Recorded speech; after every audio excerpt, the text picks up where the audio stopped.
When she finally spoke, her voice sliced through the quiet of our living room, sharper than any fight we'd ever had. I want you to leave me alone.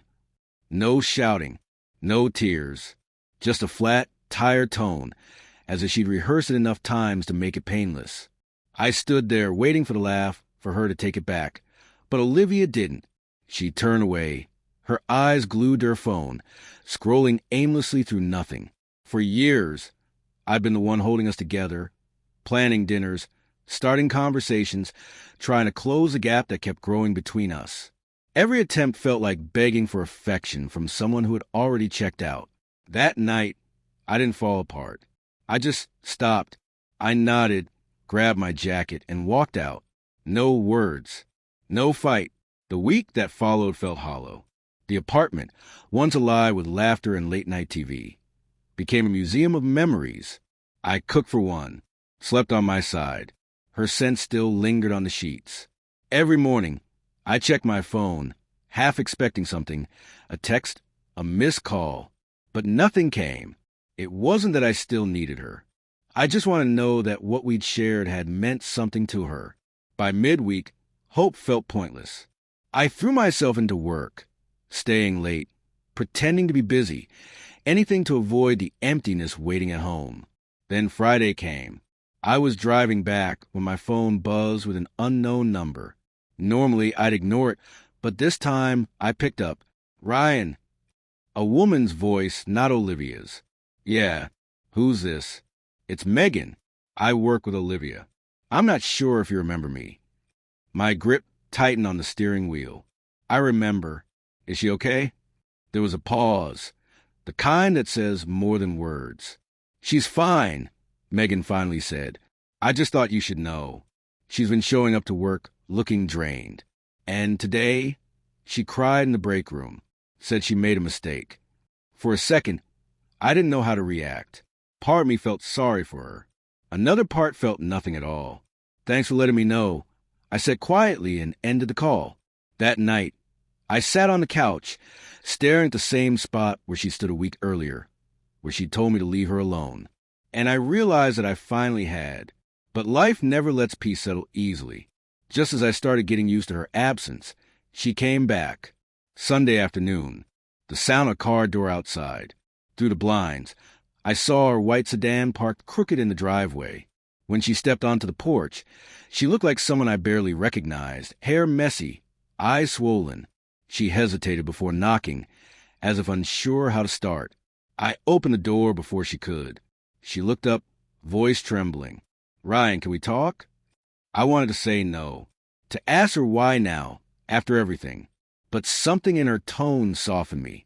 Come in, I said. She stepped inside, glancing around like she was searching for something she'd lost.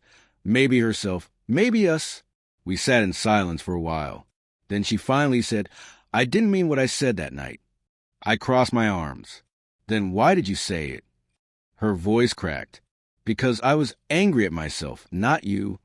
I didn't respond. I knew it wasn't just anger. There was something heavier behind her words, and I could see it breaking through. Olivia sat down, hands clasped tightly, eyes glassy.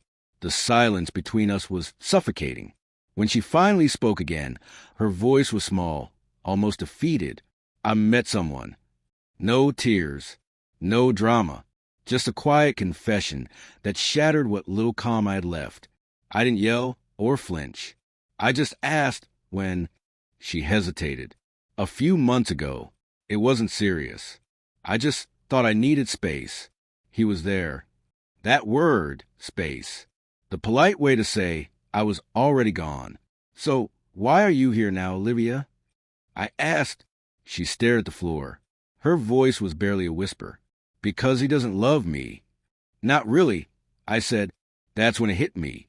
The version of her who used to try, who reached for me. I had already lost her long before that night. Her voice trembled, but inside me there was only calm. I wanted to feel anger, but instead came clarity. I gave you everything, I said softly.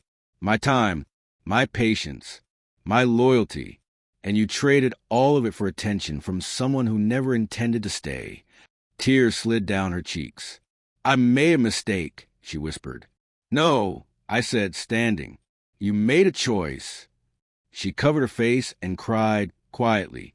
I watched her, the woman who once meant the world to me, and realized I wasn't broken anymore. I was simply done. I didn't come here to beg, she said through her tears. I just wanted to tell you before you heard it from someone else. I let out a slow breath. And what am I supposed to do with that, Olivia? Forgive you? Pretend we can start over? She shook her head. No, I just wanted to say I'm sorry. When she stood, her shoulders sagged under the weight of regret. For the first time, she looked smaller, not weak, just lost. She turned toward the door, but before she could leave, I called her name. Olivia. She stopped. I did leave you alone, I said. Now you know what that really feels like. Her eyes met mine. No anger, no excuses, just quiet understanding. She nodded once and walked out. When the door closed, I didn't cry. I didn't fall apart. I just listened to the fading sound of her car and knew this story was finished. The days that followed were peaceful in a strange, quiet way. Not the peace that comes from getting what you want, but from letting go of what's already gone. I started running again, something I hadn't done in years because Olivia hated early mornings. I reconnected with old friends. I stopped waiting for messages that would never arrive.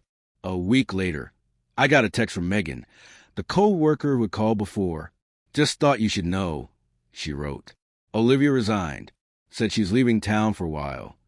I stared at the screen for a moment before replying. I hope she finds peace. Because truthfully, I already had. That evening, I sat on the porch where we used to drink coffee on lazy Sunday mornings. The air was cool, the sky dim and gray. For the first time in years, I wasn't waiting for anyone. I thought about her words, leave me alone, and how strangely fitting they turned out to be. Some people don't realize the value of being seen until they vanish from someone's life completely. Olivia wanted space, and I gave it to her, enough for her to feel the emptiness she created. I wasn't angry. I wasn't hurt. I was free. I took a sip of my coffee, looked out into the quiet evening, and smiled. She had said, leave me alone. And I finally did, not out of spite, but because peace doesn't always come when someone returns.